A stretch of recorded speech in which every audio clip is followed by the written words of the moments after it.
सत्यनाम शरणम हृदयम. बसा. तर आज आपण सुरुवात करूया समज गैरसमज. जावई बापू,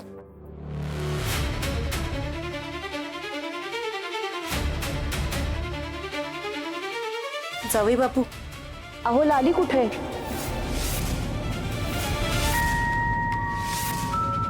तुमच्या घरी बी नाही ती. मला कोणीतरी सांगितलं की ती इकडे आली आहे आणि तुम्ही तिला बांधून ठेवलंय.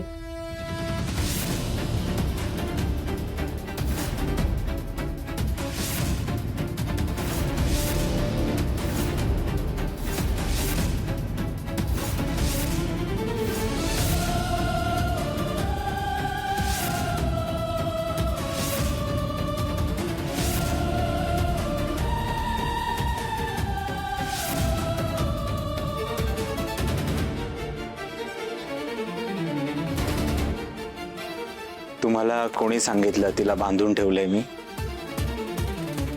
काहीतरी विचारतोय मी तुम्हाला. कोणी सांगितलं? या पोरीनं.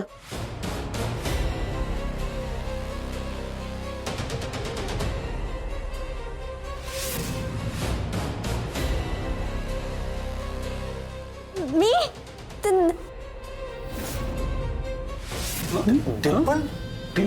तुला काय कळतं का ना बाबांनी सांगितलंस तू बाबाबद्दल? तू तिथं आहे. एक गप्पा बसा. मी नाही सांगितलं, शपथ.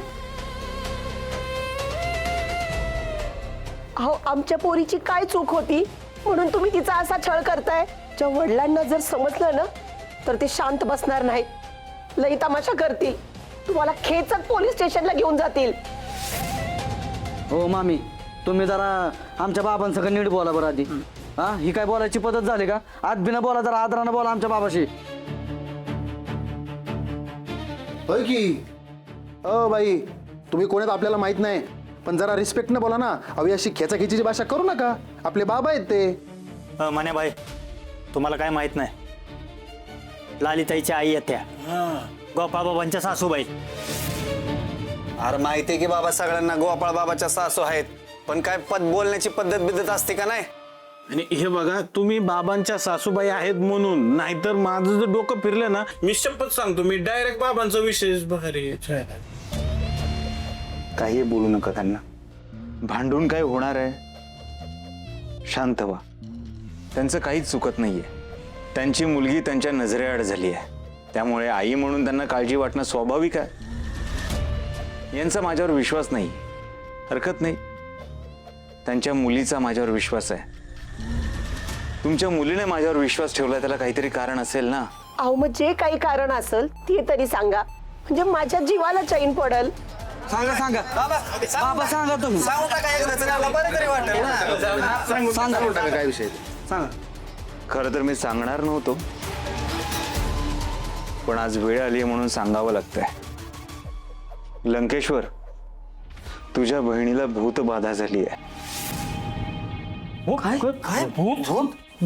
अंगात भूत कसं काय? काय? अहो हे कधी झालं, कसं झालं? काल रात्री त्या माझ्या खोलीमध्ये आल्या होत्या. विचित्र वागत होत्या, केस सोडले होते, भिंतीवर डोकं आपटत होत्या. मी जाणून घेण्याचा प्रयत्न केला, पण वेड्यासारखंच वागत होत्या. सतत म्हणत होतो मला मारेल, तो मला काहीतरी करतोय. लालीजीने ज्या माणसाचा खून केलाय तो माणूस म्हणजे वकील.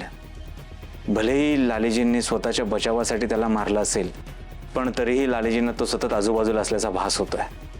तो त्यांना काही करेल की काय असं वाटतंय, त्यामुळे त्या विचित्र वागतायत. अहो मग हे एवढं सगळं होतं तर तिने काय बी सांगितलं नाही आणि तुमच्या घरचे बी काही बोलले नाहीत? कारण लालीजींना याची जाणीव नव्हती. आत्मा त्यांच्यावर हावी झाल्यानंतर त्या काय वागतायत, कसं बोलतायत, त्यांचं त्यांना कळत नव्हतं. काल रात्री मला कळालं आणि म्हणून मी त्यांना बांधून ठेवलं आणि लगेचच उपचार चालू केले. काय लागलंय माझ्या लेकीच्या मागं? काय लिहिलंय तिच्या नशिबात? आता ह्या समध्यातनं ती कशी बाहेर पडणार? काळजी करू नका, मी आहे ना. मी काहीतरी मार्ग काढतो. मला एकदा तिला बघायचंय. भेटू नाही शकणार तुम्ही तिला. जोपर्यंत त्या वकिलाचा आत्मा त्यांचं शरीर सोडत नाही तोपर्यंत तुम्हाला त्यांना भेटता येणार नाही. आणि तरीही तुम्ही त्यांना भेटायचा प्रयत्न केला तर तुम्हाला तुमच्या घरच्यांना किंवा लालेजींना कोणाच्याही जीवाला धोका असू शकतो. काळजी करू नका, मी करीन काहीतरी. होय, बाबा बरोबर बोलतात. मामी तुम्ही जरा वाईस शांत व्हा आणि लाली वहिनीचं एकदा भूत उतरलं की मग तुम्ही भेटा की पाहिजे तेवढं त्यांना. पाहिजे तर तुम्ही घेऊन जावा माहेरला, जावा घेऊन. डिंपल, हा चल जरा तुझ्याशी महत्वाचं बोलायचं आहे.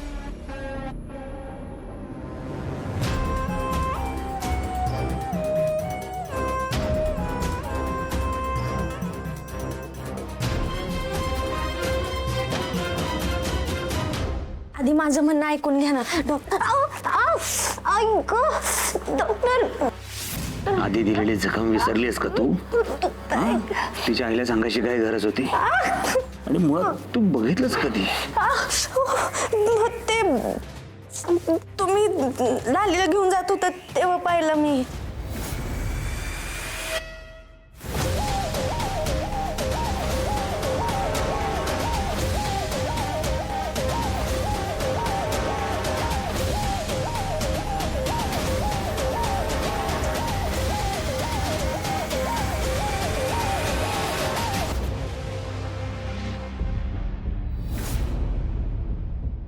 लक्ष ठेवतोस माझ्यावर? नाही नाही, मी कशाला लक्षापेक्षा ठेवते. मी पाणी प्यायला चालले होते तेव्हा तुम्ही जाताना दिसलात. आणि मी खरंच तुमची शपथ घेऊन सांगते हो, मी काहीच सांगितलं नाही त्या बाईला. उलट आज सकाळी ती मार्केटमध्ये दिसली आणि मला घेरलं तिने आणि मला विचारत होती माझी पोरगी कुठं आहे, काय झालं तिचं. मी काहीच सांगितलं नाही. ते बायाने स्वतःच स्वतः ठरवलं आणि स्वतःच बोलते. मी कशाला असलं काय सांगू? मला माहिती नाही, हे जरी सांगितलं असतं तरी कोडं सुटलं असतं. कसं सुटलं असतं? मग जर ती गेली असती पोलीस स्टेशनला, ते जामकरांना सांगितलं असतं, जामकर इथं आले असते.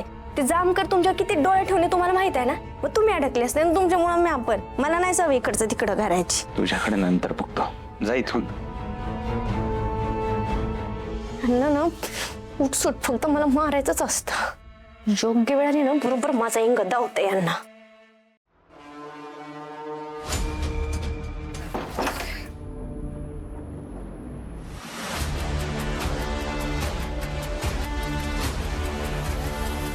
किती ती वळवळ, किती तो त्रास. या त्रासातून मुक्त करतो. दया करतो तुझ्यावर, सोडतो तुला.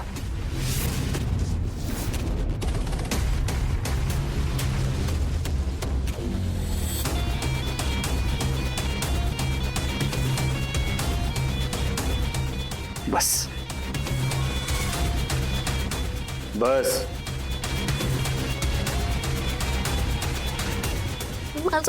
माझं खरंच चुकलं. मी असं नव्हतं वागायला पाहिजे. मी याच्या पुढे तुम्ही सांगाल तेच करेन. असंच अगदी शहाण्यासारखी पहिल्यापासून वागली असती, ही वेळ आली असती का? हा, मी सांगितलं होतं ना, याआधी पण सांगितलं होतं, आश्रमाच्या कामाच्या बाबतीत कुठलीच लुडबुड नको आहे. पण आपल्या अंगात मस्ती खूप, म्हणून हे सगळं करण्याची वेळ आली आहे.